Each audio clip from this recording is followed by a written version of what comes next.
Hi, my name is Coldbear and let's start with Aspera. Great news is that you can play this game for free this whole weekend. This is a planetary simulation game that combines hard science fiction and base building, taking the experience planet-wide. You will step into the role of artificial consciousness with the prime directive of terraforming Mars for human colonization. Using scientific theories proposed by real space agencies and geographical data directly from NASA, Aspera presents lifelike conditions and challenges steeped in theoretical science. Well, I don't know, it may be a fun game to play to spend your cold, lonely evenings with this cold and kinda lifeless game. Keep in mind that the review score is only mostly positive, so it's good that you can try it absolutely free. It Takes Two. This game was named Game of the Year, Best Family Game, People's Choice and Best Multiplayer Game in 2021 Steam Game Awards, and now you can buy it for half the price. So, as you can probably imagine, this is a co-op game for two people. You can invite a friend to join for free with Friends Pass and together master unique and connected character abilities, help each other with the obstacles and have a great time in general. For example, my friend, who's almost 40 years old and usually plays games like Detroit Become Human, Observer, The Last of Us and similar gloomy stuff, played this game with his girlfriend, and he said to me that this was the best game he tried in half a year. So it's obvious that the game has no age or genre restrictions, it's just pure fun. Grab your mother-in-law and have fun together. It Takes Two has an overwhelmingly positive review score, but that's probably obvious as well.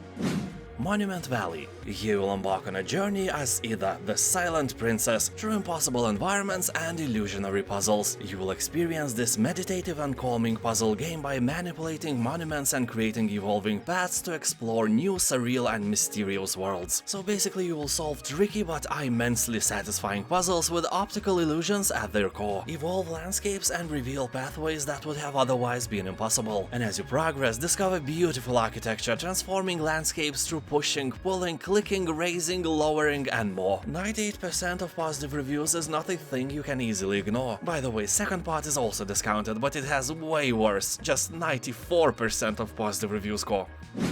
Mysteries of this unwelcoming place, inhabited by nothing but unassuming droids, dangerous creatures, and things. You know, like evil duct tape, it's your enemy. If in your life a cat ever owned you, you know why. Mechwarrior 5.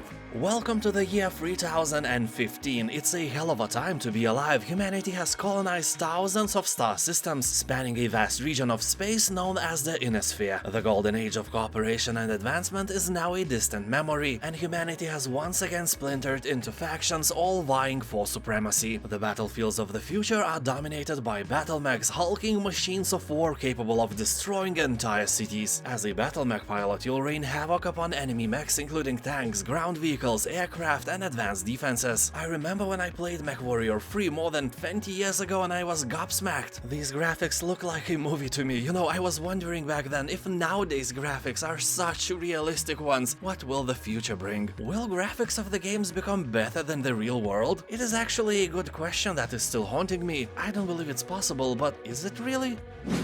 Trine 4, The Nightmare Prince. I think many of you have heard about the Trine series. It was one of the first hard-worked attempts to make platformer games even more beautiful than they were before. Trine is a member of 3D platformers with fixed camera, or as developers call it, a 2.5D, which is a bit confusing. You know, most of us have just 1D. So here you will control heroes sent on a quest to retrieve the troubled young prince. Wizard, knight and thief are joined together once again on a thrilling quest through beautiful fairy tale landscapes teeming with danger. People on Steam are talking that this game is simpler than other Trine titles. Puzzles are easier, but when you play in co-op mode with friends, everything is chaos. Also keep in mind that this game will eat your machine's computing power as you were digging for bitcoins. Planescape Torment Enhanced Edition. World of Planescape Torment features 5,000 pages of dialogue, so there is way less combat and way more exploring and reading. People who created this game had a serious writing problem. You know how many pages of text this 8-minute YouTube video has? About 5. That slightly varies depending on reading speed and the text size, so it's easy to say that Planescape Torment contains the same amount of text as average 1,000 YouTube videos. I have made less than 500 in my entire career. That's how massive it is. It probably even bends time and space, a real rival to your mama. People on Steam comments are saying that the story is unique, the characters are extremely well developed, and at the end chances are good that you will feel an actual attachment to the companions you meet along the way. Well, when you have no friends in real life, you get attached to imaginary ones. That's fair. SnowRunner. I've said a few times already, I usually don't play any car games. You could probably tell that by the sheer amount of racing and driving videos in my channel. There aren't any. But somehow I played this game where you have to drive a heavy load truck and I liked it. This game is very different from anything that involves cars. This is Dark Souls of driving. SnowRunner is a torture, and by torture I mean that this is a puzzle game. Yeah, every mission is a puzzle you have to solve. It's really hard. You often fail, your truck is stuck, it happens so often that it even rhymes, and you have to restart the whole mission over and over again. But when you finally solve one puzzle and successfully deliver the goods, you are up for the next challenge, and then the next one. The torture continues. And when you finish this game, keep in mind that there is one more called the Mud Runner, so plenty of torture for you. Arise. Here you will control the flow of time and change your surroundings from the shifting of seconds to entire seasons. Fast forward, move back or pause time to relive your memories and overcome every obstacle on your journey. This is an adventure through the challenging landscapes of memories lush with feelings, so it will drain your inner feelingometer like crazy. Be sure you want something like that. Usually I'm not a fan of emotional manipulations in games that are created for this purpose alone. You know, if you watch some drama or thriller and then you get emotional moments, it's really cool. But if you are flooded with a feeling alone, it may be hard to bear that. You know, for example, mayonnaise is nice, but if you have only mayonnaise as your whole meal, it's even better. I'm sorry, there is no moral here. The game is only 1% short from overwhelmingly positive reviews. That emotional manipulation works really well. You may want to give yourself in after all.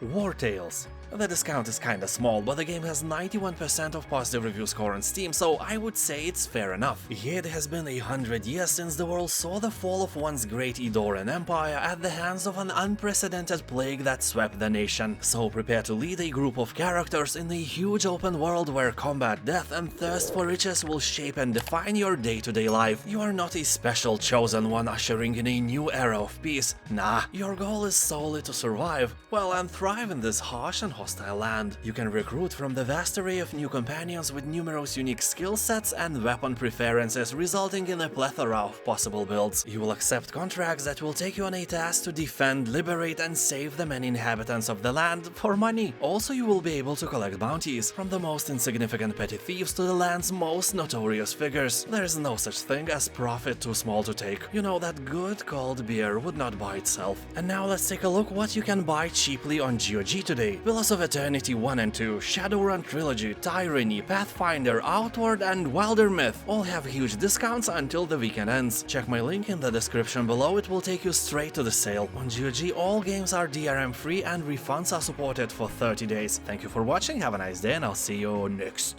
time. Bye.